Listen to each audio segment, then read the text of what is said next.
La Chine devrait doubler les États-Unis comme première puissance économique mondiale dès 2016, estime l'OCDE. Cette étude confirme les bons chiffres économiques publiés par le Parti communiste chinois, réuni pour son 18e congrès depuis hier. La production industrielle a augmenté courant 2011 et s'élève actuellement à 10%. L'inflation est quant à elle à son niveau le plus bas depuis près de 3 ans. Si la croissance est tombée à 7,4%, son niveau le plus bas depuis la crise financière, elle ne devrait pas tarder à remonter. Pour repère, celle de l'Union européenne est à 1,6%.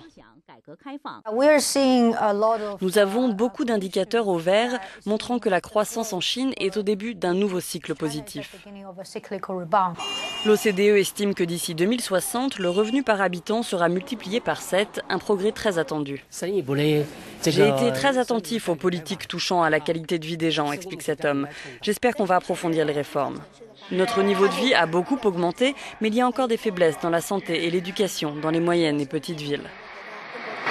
La Chine cherche à s'ouvrir économiquement mais se maintient bien fermée au niveau politique. Elle vient de refuser l'accès au Tibet à des observateurs des droits de l'homme. Dans les dernières 48 heures, 6 Tibétains se sont immolés.